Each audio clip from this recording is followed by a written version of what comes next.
Hari ini saudaraku saya akan masuk pada bagian yang keempat tanpa terasa ya. Kita sudah sampai di bagian yang keempat dan pada bagian yang keempat ini saya akan berbicara tentang breakout. Sebagian dari saudara mungkin bertanya-tanya, Pastor apa yang Pastor maksud dengan breakout? Dalam bahasa Inggrisnya saudaraku kata breakout ini punya 3 meaning, 3 arti saudara. Yang pertama kata breakout ini bisa berarti escape. A violent escape. Yang bisa mengacu saudaraku pada orang-orang yang ada di dalam penjara, pelarian atau orang-orang yang dari penjara ini keluar secara paksa. Tetapi yang kedua, saudaraku, kata breakout ini juga berarti seseorang yang di dalam waktu yang sangat singkat saudaraku, mengalami terobosan, ledakan, melejit, terkenal dalam waktu yang cepat. Kata breakout ini juga punya arti yang ketiga, saudaraku. Kemajuan yang tiba-tiba menuju ke level yang baru. Doa saya ada orang-orang di tempat ini yang Tuhan bawa ngalami kemajuan yang tiba-tiba, ngalami ledakan, ngalami terobosan, melejit dengan cepat. Terjadi atas saudara, aminnya boleh yang lebih keras. Solo kalau tepuk tangan saya tahu tepuk tangannya paling meriah buat Yesus Tuhan kita. Saya berdoa ya saudaraku akan ada orang-orang di tempat ini yang akan mengalami terobosan rohani. Yang tadinya doa 5-10 menit aja udah berat. Tapi tanpa terasa tiba-tiba gak tahu gimana saudaraku ada kerinduan yang besar, kehausan yang besar untuk cari wajah Tuhan. Entah gimana tiba-tiba rasanya roh saudara menyala-nyala. Yang tadinya saudara berkata, Pastor ya ampun Pastor. Saya aja rasanya sudah gak tahu gimana caranya, saya udah gak punya kehausan lagi. 2023 ini tiba-tiba dia nyalakan kembali apinya dalam hidup saudara. Yang tadinya puasa 1 hari aja ngos-ngosan. Jam 12 Pak, jam 2 begitu baksonya lewat teng-teng-teng saudaraku. Kapan lalu tuh saudaraku ada jemaat, saya kadang ketawa saudaraku. Pastor suruh saya puasa. Saya ngos-ngosan, saya puasa Pastor. Tapi tahun ini kau gak akan ngos-ngosan. Tahun ini kau akan diberikan kekuatan. Yang tadinya 1 hari aja susah. Sekarang tiba-tiba seminggu gak terasa. 14 hari gak terasa. 21 hari terlampaui begitu saja. Bahkan saya perkatakan ya saudaraku akan ada orang-orang di sini yang akan mengalami ledakan di dalam pekerjaan saudara. Terobosan keuangan. Tiba-tiba saudara dibawa ke level berikutnya melejit. Yang tadinya kayak mau maju saudara tahu harusnya saya maju. Tapi kayak ngos-ngosan gitu saudaraku. Pernah ngalami seperti itu? Kayak ngos-ngosan gitu, saudara mau maju tuh kayak berat sekali. Tapi tiba-tiba Tuhan adakan breakout. Satu demi satu saudara berkata ini gimana ya tadinya gak tahu. Hikmat demi hikmat Tuhan berikan. You just know it. Kayak saudara tahu begitu saja. Saudara bisa maju dan tiba-tiba orang di kiri kanan berkata kepada saudara, kamu kok bisa naik dengan begitu cepat? Itu jadi atas hidupmu. Ini yang saya maksud dengan breakout, saudaraku. Dan tahukah saudara 3 arti dari kata breakout ini satu dengan yang lainnya itu berkaitan, saudara. Pastor apa yang Pastor maksudkan? Saudara gak akan bisa ngalami terobosan, saudara gak akan bisa ngalami kemajuan. Saudara gak akan bisa melejit naik, saudaraku. Kalau saudara gak keluar dari apa yang saya katakan sebagai penjara yang mengurung saudara. Pastor, saya ini orang bebas. Saya bukan orang yang terpenjara, yes saudaraku. Tapi berapa banyak di antara saudara yang tanpa saudara sadari dalam kehidupanmu ada penghalang-penghalang. Ada penghambat-penghambat yang kalau saudara tidak terobos itu semua, selamanya engkau akan stuck. Tapi hari ini, break out. Keluar dari penjaramu. Keluar dari penghambat, penghalang, yang tanpa kau sadari sudah menjadi penjara dalam hidup saudara. Itu sebabnya saudaraku, saya ingin mengajak saudara membaca ayatnya di dalam Yesaya pasalnya yang ke-42. Yuk kita buka yuk. Ayatnya yang ke-6 sampai ayatnya yang ke-7. Yang sudah ketemu katakan amin. Yang ketemu karena lihat ke depan juga katakan amin. Saya tuh suka ngomong saudara, yuk buka Alkitab sekalipun media sudah memunculkan dengan begitu luar biasa saudaraku. Kenapa? Saya tuh takutnya loh Bu. Akan muncul generasi yang tidak mengenal Alkitabnya. Dan itu bahaya saudara. Kenapa? Kalau saudara coba saya tanya aja ya, ini sekarang fakta saudara. Berapa banyak dari saudara datang ke sini bawa Alkitab buku saudara? Boleh lambe-lambekan? 1, 2, 3, 4. Tuh kan dari segini banyak loh saudara. Artinya hampir di antara saudara semua itu kalau baca Alkitab sudah pakai handphone kan? Iya kalau nggak tersesat. Disuruh pendetanya baca Alkitab bukanya sampai WhatsApp. Kadang tersesatnya selfie saudaraku. Kan? Sekarang kalau saudara baca Alkitab dari handphone. Bahaya loh saudara.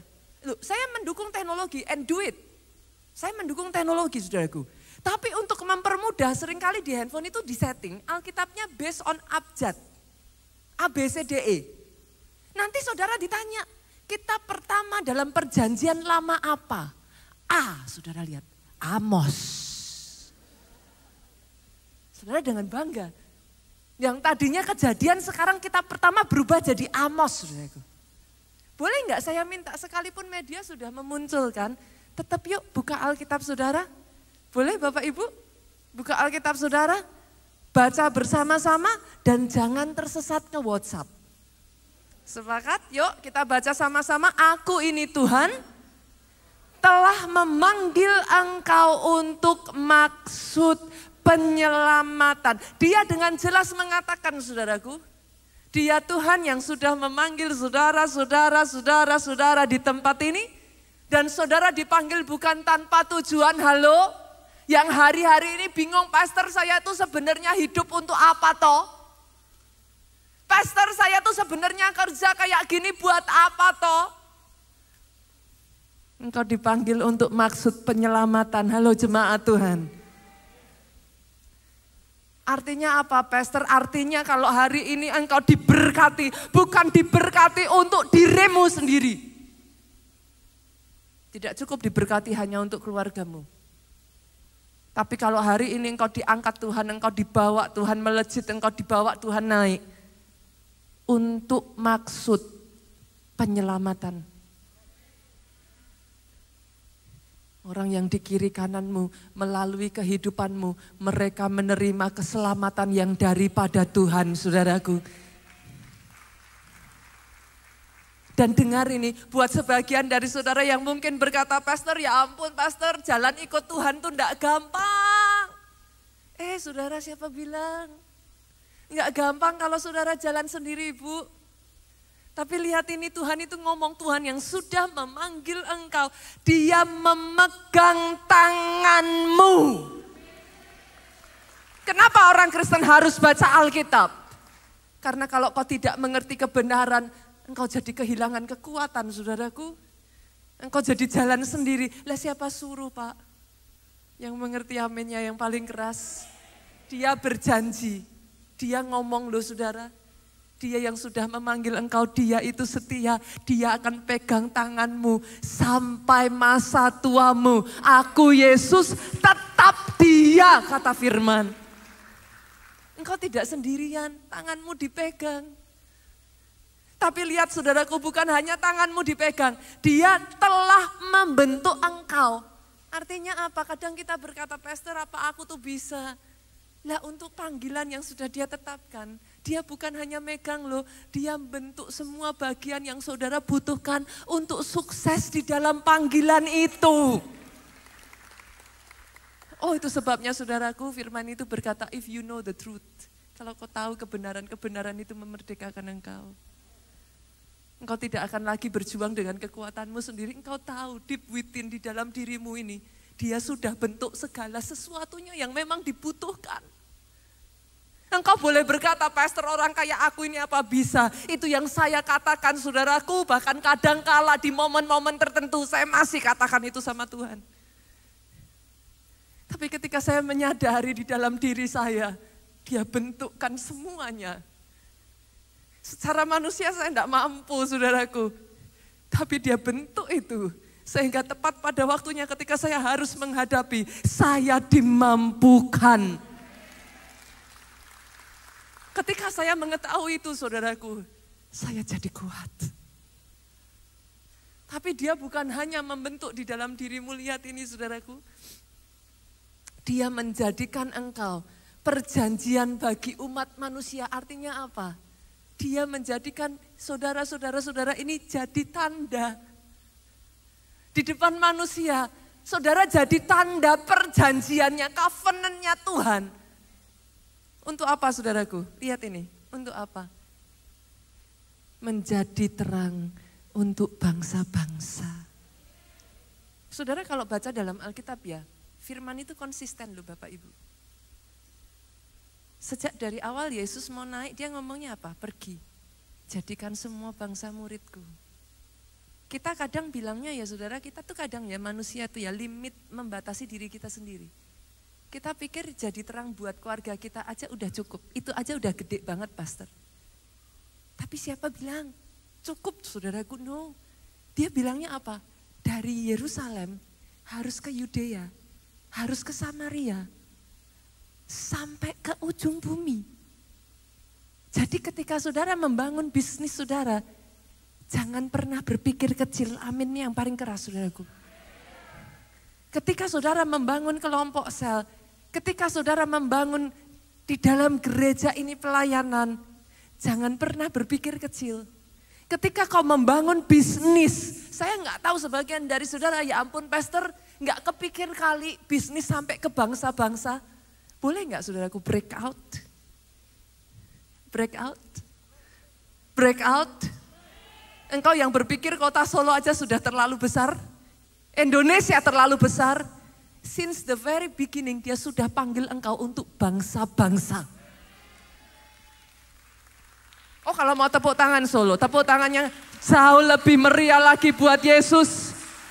Yang tidak pernah memanggil engkau untuk hanya sekedar melakukan yang kecil. Engkau dipanggil untuk jadi besar. Pastor, lah terus kalau saya jadi terang tuh ya mau ngapa? Tahukah saudara sampai di titik itu tertentu kenapa banyak orang yang akhirnya macet, stagnasi saudara? Because they do not see the vision anymore. Banyak orang akan mulai berkata kayak gini, pastor kayak gini aja udah cukup. Kenapa? Because you do not see the real vision. Ketika yang saudara lihat visimu, engkau batasi dengan penjaramu, keterbatasanmu, kemampuanmu, yes. Sampai di titik tertentu engkau merasa kayak stuck. Engkau merasa sudah cukup. Tapi kalau kau tahu visinya Tuhan, di mana Tuhan memanggil engkau besar. Dan kalau Tuhan manggil engkau besar itu bukan dirimu sendiri, saudaraku, bukan untuk kita sendiri. Kenapa saudara harus diberkati besar? Karena yang harus kau pelihara besar. Bukan untuk diri kita sendiri, saudaraku. No, never. Apa kata firman Tuhan? Kalau kita jadi terang tuh ya buat apa toh? Membuka mata yang buta. Akan ada orang-orang di sekelilingmu yang tadinya nggak bisa ngelihat jalan, Pak. Mereka nggak tahu, mereka nggak punya jalan keluar. Tapi ketika engkau yang lebih dulu ngalami breakout, engkau keluar dari penjaramu. Penjara itu digambarkan apa, Pak? Terbatas, betul saudara? Yang tadinya rumah saudara besar, kalau saudara di dalam penjara ya cuman berapa kali berapa sharing dengan berapa orang, saudara. Penjara itu digambarkan apa? Gelap. Ada orang-orang yang hidupnya gelap, saudaraku, tapi kalau engkau sudah ngalami breakout lebih dulu, engkau keluar, engkau bebas, engkau lepas. lepas, saudaraku, engkau bisa menunjukkan jalan keluar untuk mereka. Akan ada orang-orang yang gak punya jalan keluar dalam bisnisnya. Tapi kau bisa jadi terang buat mereka, kau tunjukkan jalannya. Bagaimana kau dibawa Tuhan sukses? Sukses bukan untuk engkau sendiri. Sukses untuk membawa orang di kiri kananmu sukses. There is no limit for that, saudara. Dan bukan hanya saudara dibawa untuk mereka mengalami yang buta tadinya gak bisa melihat jadi bisa melihat. Mereka lepas dari tahanan. Dengar ini saudaraku, anehnya. Saya tuh baca ayat ini sampai geleng-geleng kepala, saya takjub. Dan mengeluarkan orang-orang yang duduk dalam gelap dari rumah penjara. Sejak kapan saudara nyebut penjara itu rumah, saudara? Tapi ayat ini ngomong dari rumah penjara. Aneh kan, saudara? Ada di sini yang ngomong, pastor, penjara adalah rumahku. Ada? I don't think so. Tapi ayat ini ngomong dari rumah penjara. Apa maksudnya, saudaraku? Ada orang-orang tertentu yang tahu hidupmu di penjara, tapi nyaman tuh. Itu? Rumah itu nyaman, saudaraku. Ada orang-orang di sini yang kau terbatas, tapi kau nyaman. Engkau gak mau keluar. Udahlah pastor, saya ini cuma uang cilik. Kan gitu tuh, saudaraku. Yang mengerti katakan amin. Tapi hari ini saya berdoa lu, saudara, saya berdoa lu. Tidak lagi kau menyebut penjara itu rumah, saudara. Jangan pernah menyebut penjara itu rumah.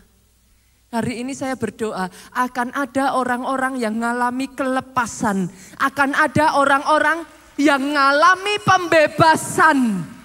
Akan ada orang-orang yang dibawa Tuhan untuk break out.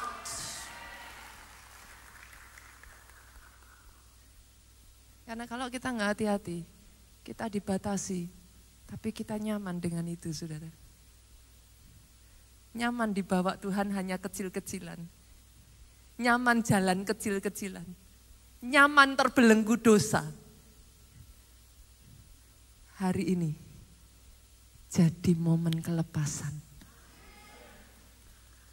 Saya ingin mengajak saudara-saudaraku, hari ini saya akan membagikan saudara. Apa sih dalam hidup kita ini yang kalau kita nggak hati-hati itu bisa jadi penjara, Pak? Dan menghalangi kita dari janji tahun 2023 ini tergenapi. Apa remanya buat kita? Tahun bangkit jadi terang. Tapi ada toh yang seringkali ngomongnya gini, pastor boro-boro bangkit jadi terang. Buat diri sendiri aja masih gelap. Yang mengerti katakan amin?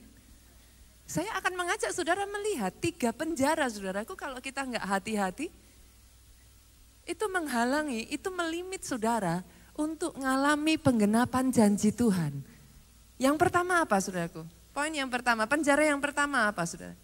Kita harus bangkit dan keluar dari penjara kegagalan masa lalu. Betul? Setiap dari kita ini saudara ada nggak sih? Kalau jujur ya. Dalam kehidupan ini ada nggak sih yang nggak pernah gagal? Ada di sini yang bilang, saya nggak pernah gagal, pastor, angkat tangan saudaraku. Saya aja nggak berani angkat tangan saudara, gagalnya udah berkali-kali saudara. Semua orang one way or another pasti pernah gagal. Masalahnya banyak orang, ada orang-orang yang mengizinkan kegagalan itu memenjarakan hidupnya. Dia terkurung dalam kegagalan itu. Hari ini kalau saudara mendengar firman ini ya saudaraku. Kalau saudara mau dibawa maju next level, ngalami terobosan, nggak bisa loh. Sebelum kau keluar dari penjaramu. Yang mengerti aminnya yang paling keras saudaraku. Itu sebabnya saudara. Saya akan mengajak saudara untuk membaca satu ayat ini yang sangat akan memberikan penjelasan kepada saudara dengan lebih jelas. Mika, pasalnya yang ke-7 ayat 8. Kalau tadi aja buka Yesaya bingung, apalagi sekarang buka Mika, saudaraku. Nanti lama-lama kalau saudara nggak pernah buka Alkitab ya saudara cari Mikanya. Mika perjanjian lama atau perjanjian baru? Dibuka. Saudara pikir perjanjian lama, perjanjian baru itu tengah-tengah. A, B, C, M, perjanjian baru. Makanya saudaraku, boleh nggak sih tahun ini, saudara yang belum pernah membaca Alkitab saudara sampai selesai, saya tantang loh. Tahun ini selesaiin yuk. Selesaiin yuk. Alkitab jangan hanya dijadikan hadiah pernikahan ya saudara. Pastor saya nggak pernah, saya belum punya Alkitab, lah kenapa? Saya belum menikah. Punyanya Alkitab nunggu kalau dikasih pas menikah saudaraku. Buka ya saudaraku ya, kita baca sama-sama ya, Mika pasal 7 ayat yang ke-8 yuk. 2, 3 dengan suara keras. Janganlah bersukacita atas aku hai musuhku, sekalipun aku jatuh. Saya tanya, kata sekalipun aku jatuh, artinya orang ini sudah jatuh atau akan jatuh? Sudah jatuh ya, saudara? Sudah jatuh ya?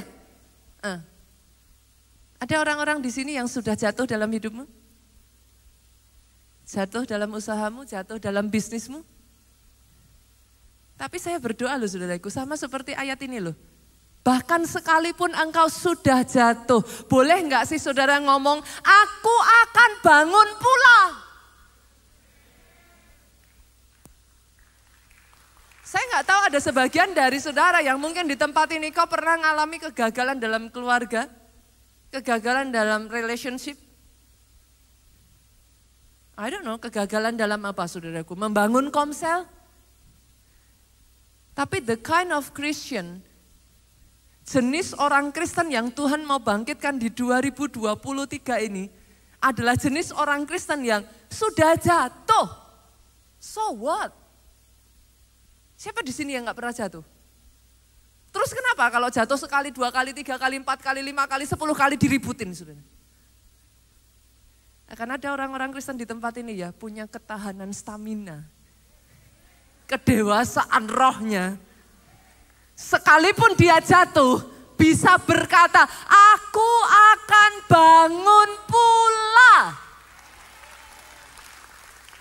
Enggak penting bagian jatuhnya. Jatuh semua orang jatuh. Ada apa orang yang enggak pernah jatuh dalam kehidupannya? Tapi yang jadi masalah kalau saudara seterusnya jatuh, bye-bye. Tapi kalau saudara jatuh, ya sudah.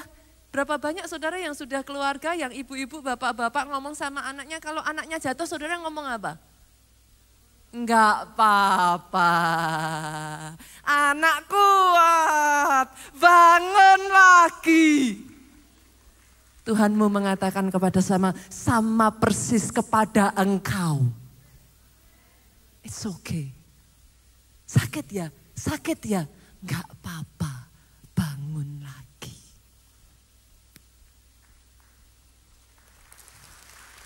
Ini jadi tahunnya saudaraku. Ayat ini enggak berhenti sampai situ. Ayat ini berkata apa? Sekalipun aku duduk dalam gelap. Pastor, saya bukan cuman jatuh. Ada enggak sih saudara yang jatuh, ya saudara jatuh. Tapi ada yang pernah jatuh sampai kayak terduduk gitu saudara. Betul ya? Udah jatuh, kalau orang Solo tuh ngomong enak saudara, kejengkang gitu saudara. Lah enak tuh saudara. Karena hari ini saya khotbah di kota Solo, saya bebas mau ngomong pakai bahasa Jawa apapun saudaraku. Kadang saya dimarahi suami saya saudara. Kamu tuh kalau khotbah jangan bahasa Jawa, terus banyak yang gak tahu katanya saudara. Saya khotbah di rumah saya sendiri saudaraku. Lebih enak kalau saya ngomong kejengkang lah saudara ngerti saudara. Ada orang jatuh sampai terduduk saudaraku, jatuh sampai kejengkang. Tapi dengar, bahkan kalau toh engkau jatuhnya itu sampai terpukul keras ya saudaraku. Sampai itu membuat saudara terjengkang. Lihat ini kata firman Tuhan apa? Tuhan akan jadi terangku. Saya berdoa ya bukan saudara hanya sekedar jatuh ya sudah habis itu stay tinggal di sana saudara terkurung terpenjara di dalam kegagalanmu. Tapi kalau kau jatuh pun, engkau sampai terjengkang pun jatuhnya saudaraku. Parah jatuhmu, dengar ini. Perkatakan ini dengan suaramu yang paling keras.